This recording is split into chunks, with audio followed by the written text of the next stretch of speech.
안녕하세요. 공쌤 부자TV의 임선규. 김진강입니다. 네, 안녕하세요, 두프로님. 제가 네. 최근에 뉴스에서 이런 기사를 봤습니다. 어떤 기사냐면은 기준금리 인상이라는 뉴스를 봤는데 기준금리가 그렇게 많이 올랐나요? 네, 먼저 최근에 기준금리가 0.5%에서 0.75%로 약이라는 표현 좀 그렇고 0.25%가 상승을 했죠. 근데 많은 분들이 0.25%면 이게 높나 낮나 이런 생각들 많이 하실 거고, 또 기준금리가 1.75%면 이게 높은 건가 낮은 건가 이런 고민들을 많이들 하실 것 같은데, 그래서 오늘은 좀 저희가 편안하게 기준금리 관련돼서 좀 오늘은 이야기를 좀 다뤄보려고 합니다. 네, 기준금리 많이 생소한 단어기도 하고 네. 일반적으로 관심이 많이 없을 것 같은데 네네. 기준금리는 무엇입니까? 사전적인 의미로 보면은 그냥 자금을 조달하거나 운용할 때 적용하는 금리의 기준이 되는 금리라고 말씀드렸는데 좀 어렵잖아요. 좀 쉽게 말씀해 주실래요? 그냥 쉽게 표현하면 우리가 은행에서 돈을 빌리면 뭘 내죠? 이자를 내죠. 그 이자에 대한 부분. 그 다음에 우리가 은행에다 돈을 맡기면 우리가 이자를 또 받죠. 네, 이자를 받죠. 우리가 그에 대한 금리. 그 두 가지 금리를 우리는 어떻게 보면 기준금리다 이렇게 생각하시면 조금 더 쉬울 것 같아요.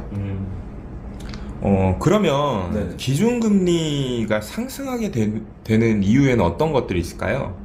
우리 김프로님께서 한번. 그러니까 금리가 상승하게 되는 이유에 대해서는 여러 가지가 있어요. 여러 가지가 있는데 최근에 이제 여러분들 아시는 것처럼 물가가 상당히 좀 많이 올랐잖아요. 그렇죠. 저도 요즘에 어떤 생각이 드냐면 물가가 올랐다는 얘기를 체감적으로 많이 들었지만 뭐 여러분들이 아시는 것처럼 요즘에 유가 같은 경우에 제가 그 기름값을 아끼기 위해서 경유차를 뽑았는데 기름값이 지금 어제 기준으로 한 2,100원이 넘어간 것 같아요. 그러니까 정말 물가가 많이 올랐는데 이 물가가 오르게 되면은 이 물가를 좀 안정시키기 위해서 보통은 그 이제 한국은행 같은 은행에서 금리를 좀 조정을 통해서 물가를 좀 잡으려고 하죠. 그럴 때 금리를 좀 많이 올리는 경향이 있고, 최근에 물가가 많이 오르기 때문에 지금도 많이 올랐지만 아마 제 예상에 여러분도 많이 들었겠지만 올 연말이나 내년 이맘때쯤, 아마 내년 이맘때쯤 되면은 기준금리가 3%에서 4%까지 갈 가능성도 있을 것 같아요. 네. 그리고 저는 두 번째로 코로나19로 인해서 작년 재작년부터 많은 그 자영업자들이 힘들어지셨었잖아요. 기업도 그렇고. 그러다 보니까 기준금리를 낮춰줌으로써 그렇게 되면 대출금리가 낮아지잖아요. 그래서 대출을 좀 받아서 이 어려운 시기를 극복하셔라 라고 해서 대출금리를 낮추는 효과를 누려야 되기 때문에 기준금리가 0.5%였었거든요. 근데 많은 분들께서 이 돈을 시장에 써야 되는데 시장에 쓰지 않고 이야기 많이 들어보셨을 거예요. 주택 샀다.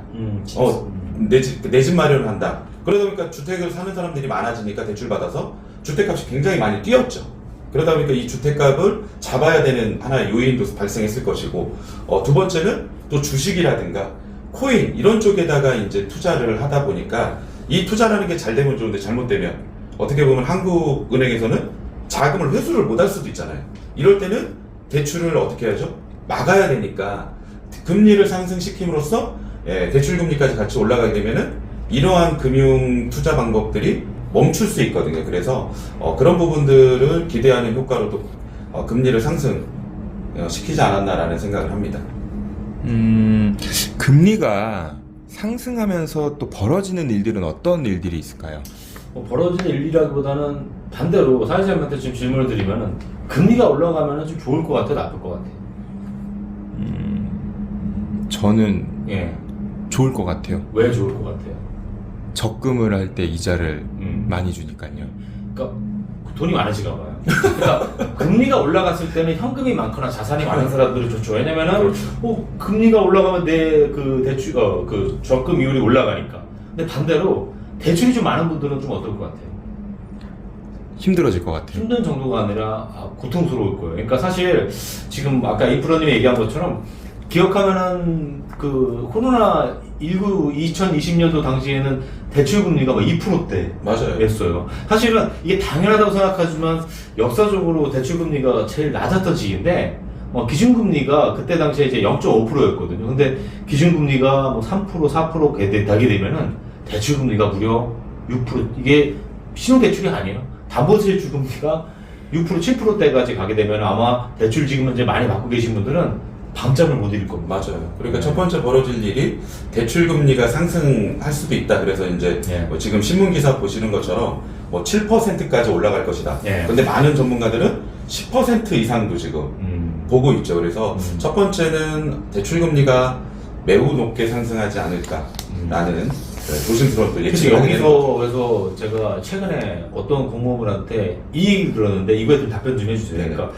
강의를 끝났는데 팀장님 요즘에 행정공제가 100만 원에서 150만 원까지 올라갔는데 제가 저축을 좀 늘리고 싶은데 고민이 지금 청주에서 아파트 담보대출로 1억 정도 받고 있어요. 그래서 대출을 먼저 대출을 먼저 갚는 게 나을까요? 아니면은 공제 저축을 좀 더 늘리는 게 나을까요? 이런 질문을 많이 받거든요. 저도 굉장히 많이 받아요. 예. 어떻게 생각하세요? 만약에 그 주택담보대출이 고정금리면은 상관이 없을 것 같은데 예. 만약에 변동금리라고 한다면 만약에 예를 들어서 1억에 3%면 연 300이거든요. 그렇죠. 근데 이게 만약에 7%나 10%로 올라간다고 하면 음. 700에서 1000만 원으로 바뀌는 거예요. 원금이 아니라 이자만. 이자만. 네. 그러면 죄송하지만 이자 상환이 안 될 수도 있어요. 예, 그렇게 되면은 그게 매우 어려워지는 상황들이 놓이기 때문에 저라면 그런 상황이라면 죄송하지만 행정공제 금액을 최소로 줄이고 지금 같은 상황에서는 좀 줄이고 빨리 대출금을 상환할 수 있는 계획을 세우는 게 좋을 것 같다라는 그렇죠. 이야기를 제가 해주셨어요. 이 말씀을 드리는 이유가 투자를 결정할 때 내가 갖고 있는 자산 현황을 봐야 되는데 예를 들어서 내가 행정공제 이율이 5% 6% 된다면은 대출금리가 3%여도 저축을 하는 게 유리할 수 있지만 지금 행정공제 이율이 3.5% 물론 금리 올라가면 올라갈 수 있겠지만 그렇죠.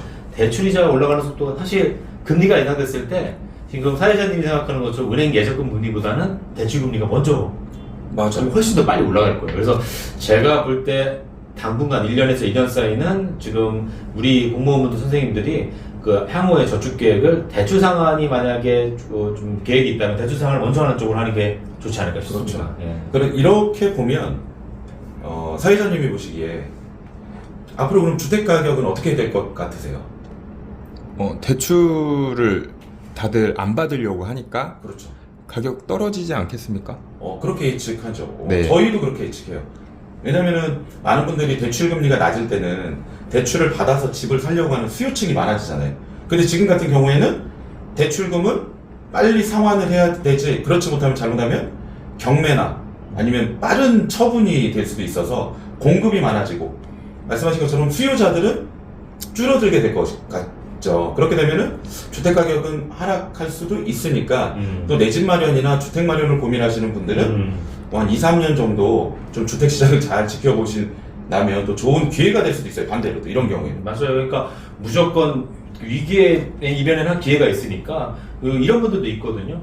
신규 임용직분들 중에서는 뭐 대출은 크게 없는데 팀장님 제가 적금을 가입하려고 그러는데 은행 가니까 1년 만기로 요즘에 3% 주는데 뭐 2년 만기로는 3.2%.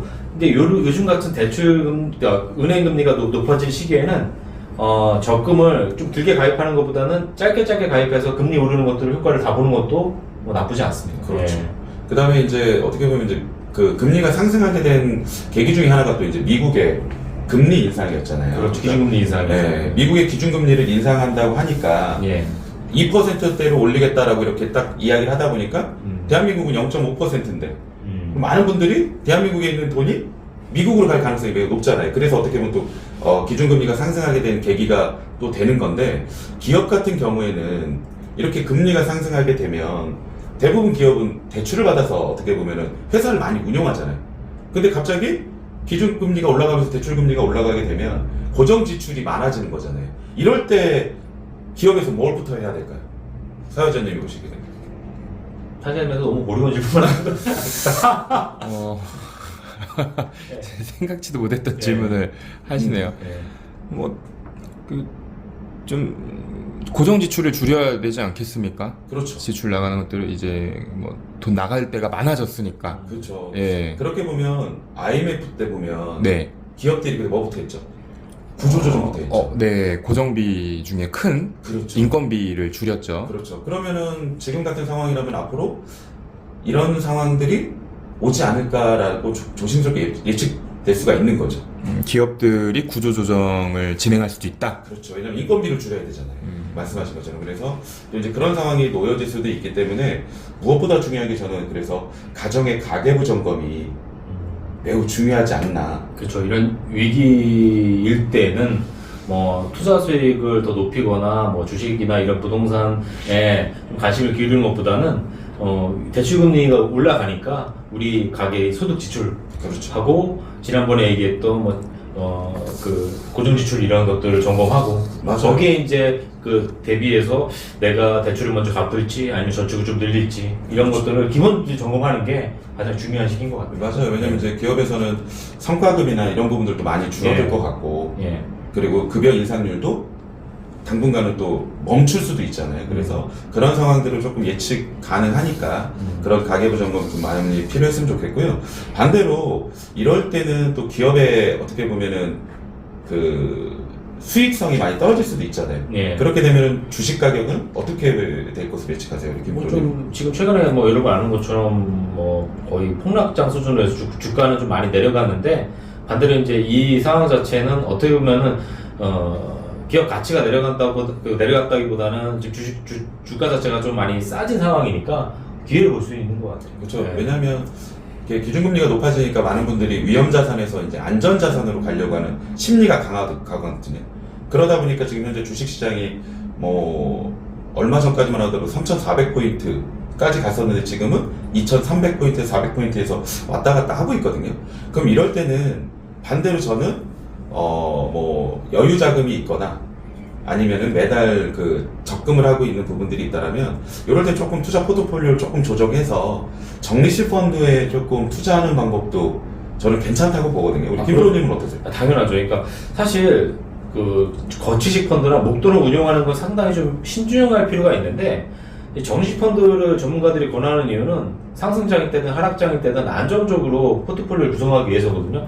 저 개인적으로는 펀드를 투자하는 이유가 엄청나게 큰 수익이 아니라 뭐 시장 상황에 상관없이 안정적으로 그 물가 상승률을 해지하는 정도의 수익을 얻기 위해서라고 보거든요. 그렇죠. 그래서 지금 같은 시기에는 전혀 뭐 걱정할 거 없이 안정적으로 정식 펀드를 투자하고 그리고 좀 여유 자금이 있다면 추가 매수 통해서 시간을 좀 확보하면 좋을 것 같아요. 단 중요한 거는 1년, 6개월 정도의 단기적인 성과를 바라보시면 안 되고요. 지금부터 한 2, 3년 정도, 3, 4년 정도 장기적인 저축 계획이 있다면 전 적극 추천을 드려요. 네, 맞습니다. 그리고 저는 이제 최근에 상당한 사례 하나를 좀 말씀드리고 예. 싶은데요. 가계부 점검을 했더니 예. 진짜로 돈 뺄 데가 없어요. 많은 분들이 상담하러 오면 그렇지 않습니까? 그렇죠. 뭐 줄일 데가 없다는 얘기죠, 솔직히. 음. 근데 이분 같은 경우는 4인 가족인데 월 보험료를 160만 원 내고 계셨었어요. 근데 대출, 이게 이제 우리가 첫 번째 하셔야 될 일이 뭐냐면 이게 나쁜 대출인지 착한 대출인지 찾아야 되거든요. 그러니까 착한 대출은 상환 계획을 조금 뒤로 미루고 그렇죠. 나쁜 대출이라는 건 뭐냐면 신용 대출이나 변동금리인 뭐 담보대출이거든요. 근데 이분도 대출이 두 개가 이제 나쁜 대출이 있었던 거예요. 근데 이걸 빨리 상환하지 않으면 매달 내야 되는 이자 부담이 커질 수밖에 없는 상황에 놓여 있었는데 그렇죠. 그럼에도 불구하고 매달 보험료를 160만 원씩 내고 계시더라고요. 그럼 굉장히 어떻게 보면 과도한 보험료였거든요. 그래서 이분 같은 경우는 보험료를 70만 원대로 조정을 하고 나머지 90만 원을 가지고 대출 상환 물어보시더라고요. 펀드를 하는 게 맞냐? 아니면 적금을 하는 게 맞냐? 그래서 아무것도 하지 마시고요. 매달 90만 원씩 그냥 뭐라고 하죠? 우리 조기 상환 수수료 내더라도 매달 90만 원씩 상환하셨으면 좋겠다. 이제 이런 이야기를 해드리는 이유가 다 기준금리 때문에 말씀을 드리고 있는 거죠. 맞아요. 그래서 좀 이거 정리를 하자면은 사실 본인 스스로가 본인 상황을 제대로 못 보는 경우가 있거든요. 네네. 그래서 저는 이런 자문이나 상담이나 조언이 필요한 이유는 내가 보지 못했던 것들. 그러니까 사실은 상식적으로 누가 보기에 대출 상환하는 게 맞는데 혹은 보험료가 많은 게 맞다고 느끼는데 그게 익숙한 분들은 내가 보험료가 많은 건지 그렇죠. 그리고 지금 이 대출을 어떻게 해야 되는 건지 그래서 점검이 항상 필요한 것 같아요. 예. 네. 금리가 상승하게 되면서 예. 대처해야 되는 부분들까지 좀 잘 이야기를 해주셨는데, 그러면 두 프로님 보시기에는 향후에 기준금리가 계속해서 상승할까요? 아니면은 어느 시점에 좀 떨어질까요? 저는 제 개인적인 생각이지만 미국에서 내년 이맘때까지 3.75에서 4%까지 올린다고 하니까 분명히 올릴 거예요. 근데 그렇게 높게 유지는 안 했고 물가가 잡히면은 좀 다시 내려가겠지만 제 개인적으로도 한 1년에서 1년 6개월 정도는 좀 대비를 해야 되는 시기일 것 같다 생각이 듭니다. 저도 예. 같은 의견이고요. 저도 개인적인 소견인데, 금리는 어떻게 보면은 미국 때문에 계속 올라가지 않을까. 근데 금리를 계속, 2% 후반대나 3%로 계속 갈 수는 없을 거예요. 왜냐면 그렇게 갔다가는 대출을 받은 가정들이나 기업들은 못 버텨나거든요. 그러다 보면 어느 순간 금리는 다시 조정장이 오지 않을까라고 조심스럽게 예측을 해요. 그렇기 때문에 앞으로 2, 3년 동안은 가계부 점검을 통해서 대출이 많다면 가계부 점검을 통해서 이 대출을 현명하게 상환하는 방법에 대해서 충분히 고민을 하셨으면 좋을 것 같고, 투자를 하시는 분들은 안전자산과 또 그다음에 어떻게 보면 투자에 좋은 또 기회가 될 수도 있는 계기가 되기 때문에 투자 포트폴리오를 조금 조정을 해서 가계 경제를 안정화될 수 있게끔 만들어가는 방법을 찾으셨으면 좋겠습니다. 예. 네, 오늘은 이제 기준금리에 네네. 대해서 여러 가지 이야기를 나눠봤는데요. 그래서 뭐 인상하게 되는 이유와 인상하면서 일어나는 일들, 그에 따른 또 대처 방안까지 좀 두 프로님께서 잘 이야기를 해주셨습니다. 마지막으로 우리 구독자 분들한테 해주실 말씀이 있다면 어떤 이야기가 있을까요? 네, 김프로님께서. 네, 마지막은 항상 뭐 저희뿐만 아니라 요즘에는 이런 그 자문을 받거나 도움을 받을 수 있는 혹은 책으로 공부할 수도 있는데 저도 사실은 이게 책으로 공부하는 거랑 누군가한테 이렇게 조언을 받는다는 느낌이 좀 틀린 것 같아요. 그래서 저희 이 유튜브 채널 취지처럼 혹시 저희 강의 듣거나 혹은 공무원 선생님들 중에서 이런 데가 궁금증이 있다 하는 분들은 뭐 댓글 남겨주시거나 저희한테 질문 구주시면은 저희가 이런 컨텐츠로 좀 자세하게 선생님들 부자될 수 있게 도움드리도록 하겠습니다. 그러기 위해서는 선생님들이 항상 좋아요, 구독, 알람 부탁드리겠습니다. 감사합니다. 예.